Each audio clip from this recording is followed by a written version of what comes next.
Hello friends, have the 2024 elections restored the democratic balance in India? Off and on, fears were expressed that the Indian constitution would be abolished and replaced with theocracy. Some believed India was becoming an autocracy. Let us understand the differences between the three forms of governance before responding to these concerns. Global governance systems vary in principles, structures, and implications for freedoms. Liberal democracy, autocracy, and theocracy exemplify these governance differences. Understanding these differences is crucial for appreciating governance's impact on societal norms, citizen engagement, and individual rights. Liberal democracy has a governance structure with power distributed among different branches of government. The structure maintains a balanced and fair governance. Government legitimacy and accountability rely on free and fair elections. For example, the United States functions as a liberal democracy with powers divided among the President, the Congress, and the Supreme Court. Citizens choose their representatives through elections, which ensures the government's accountability. The rule of law is crucial in a liberal democracy. Laws apply equally to all individuals and institutions, and an independent judiciary protects individual rights. Legal standards are the same for everyone, regardless of their status. For instance, in Germany, the Federal Constitution Court ensures compliance with the Constitution, protecting individual rights and the integrity of the legal system. Liberal democracies protect civil liberties such as freedom of speech, assembly, religion, and the press. Legal frameworks safeguard against arbitrary arrest, detention, and persecution, upholding personal freedoms. Sweden showcases commitment to individual rights through legal protections and emphasis on human rights, freedom of expression, and press freedom. Liberal democracies feature political pluralism with multiple parties and interest groups. Diversity promotes citizen participation and encourages diverse viewpoints. The UK's parliamentary system demonstrates political pluralism and encourages diverse political views and democratic dialogue. Liberal democracies have accountable and transparent governments. Transparency in reporting and investigating corruption is necessary for holding public officials accountable. Canada's Access to Information Act promotes government transparency and accountability by allowing citizens to request information on government activities. In a liberal democracy, a free and independent media and active civil society are essential. These entities monitor government actions, inform the public, and advocate the social issues. This is a prominent feature of most liberal democracies. Autocracies concentrate power in a single leader or a small group. Genuine democratic participation is hampered by non-existent or heavily controlled elections. North Korea, led by Kim Jong-un, is an autocracy with centralized power and sham elections. Autocratic regimes rule by arbitrary decrees. The judiciary lacks independence. It has no choice but to serve the ruling power's interests. Russia, led by Putin, lacks judicial independence and applies laws arbitrarily, especially against political opponents and dissenters. Autocracies severely limit individual rights and freedoms. Censorship, surveillance, and repression of dissent are widespread. The state control is extensive. China's strict control of the internet, media, and dissent showcases these autocratic features. Autocracies have little to no political pluralism. Opposition parties and dissenting voices are suppressed to maintain unchallenged ruling party or leader. Political pluralism is absent in North Korea, and dissent is punished with extreme harshness. Autocratic leaders lack accountability and unchecked power. Government operations lack transparency. Belarus under Lukashenko lacks accountability and transparency, often suppressing opposition and independent media. Autocracies typically have state controlled or heavily regulated media. The state restricts civil society organizations, limiting their independence. Eritrea, known as the North Korea of Africa, tightly controls its media and civil society, limiting independent journalism and civil activism. Theocracies are ruled by religious leaders and have laws influenced by religious doctrines. Political authority comes from religious texts or divine mandates. Iran's governance structure is theocratic, with religious authorities having significant power. Theocracies base laws on religious texts or interpretations. Judicial systems blend religious and state law. The courts are presided over by clerics or their appointees. Saudi Arabia follows a strict interpretation of Sharia. The legal system is heavily influenced by religious principles, and Sharia courts handle various matters. Theocracies restrict religious diversity and secular perspectives. Rights depend on following the state religion. Religious minorities and dissenters in Iran face discrimination and restrictions based on Islamic principles. In Pakistan, too, religious minorities and non Sunni sects face discrimination. Political power in theocracies favors the adherents of state religion. Vatican City's political landscape is closely connected to the Catholic Church, reflecting religious hierarchies. Its governance mirrors the Catholic Church hierarchy. The Pope is its head of state and the highest authority. The Curia, Vatican City's governing body, comprises various departments. It assists the Pope in administering the Holy See and the Vatican's limited territory. Its political fabric is woven with Catholic doctrine and traditions. In theocratic systems, leadership is beholden to religious edicts and theological precepts rather than serving at the will of the populace.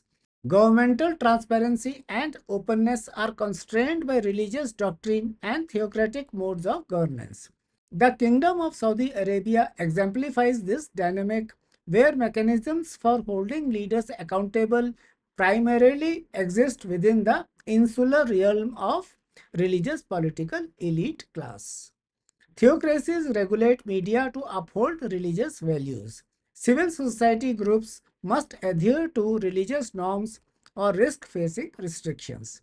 Iran strictly monitors and regulates the media and civil society to align with Islamic values, restricting independent civil activity.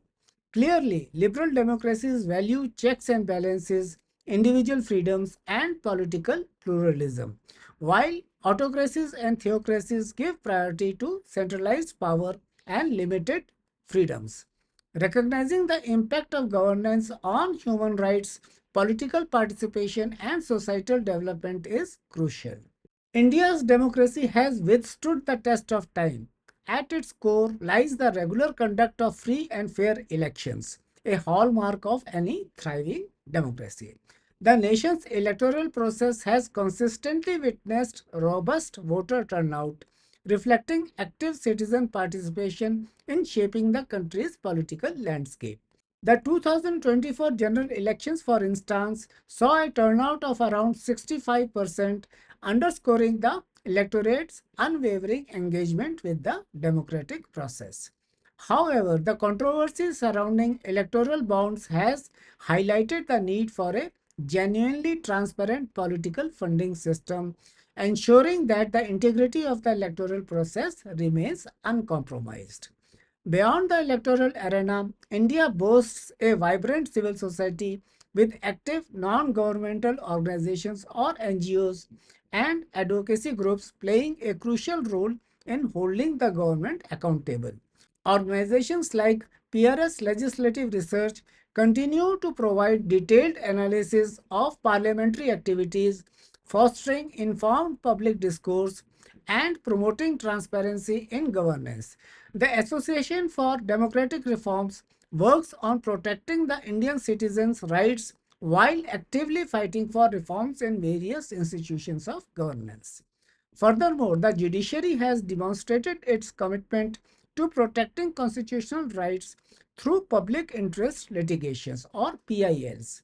The Supreme Court's proactive involvement in issues such as vaccine distribution and the migrant worker crisis during the pandemic exemplifies the judiciary's willingness to exercise judicial activism when necessary. India's federal structure ensures that multiple political ideologies and governance models coexist, providing a check on the central authority. This pluralistic political environment fosters healthy competition and collaboration, ultimately benefiting the citizens. Actually, India's federal polity facilitates pushback against center's overreach. States can challenge central policies and assert their constitutional autonomy. India has witnessed numerous economic and social reforms aimed at enhancing the well being of its citizens. Welfare programs have been implemented to promote social equity and development. The increased internet access has empowered citizens with better access to information and services, promoting transparency in governance. The Aadhaar system, a unique identification initiative, has facilitated direct benefit transfers, streamlining the delivery of government services. However, certain recent trends have worried the thinking persons. There have been many instances of crackdowns on dissent in India. Journalists, activists, and citizens are intimidated for criticizing the government. Laws like sedition and the UAPA are used to silence dissenting voices. The arrest of student leader Omar Khaled under UAPA and the detention of journalists such as Siddiq Kappan highlight these concerns. India's ranking in the World Press Freedom Index has declined over the years, indicating growing concerns about media freedom. Instances of self censorship among journalists are rising because of fear of retribution. Raids on media outlets like News Laundry are seen as press intimidation. Concerns about judicial independence in India are rising. There are allegations of the executive interfering with the appointments and working of judges and courts. These concerns have been intensified by the handling of high stakes cases like the Ayodhya dispute verdict. The perceived lack of impartiality in politically sensitive cases raises doubts about the judiciary's commitment to fairness and neutrality. India's judicial system faces a major challenge. The backlog of cases and slow legal proceedings undermine the rule of law and equal access to justice. Interminable delays in the judicial process erode public confidence and deny timely justice to those seeking legal recourse. Here too, the influential are able to jump the queue.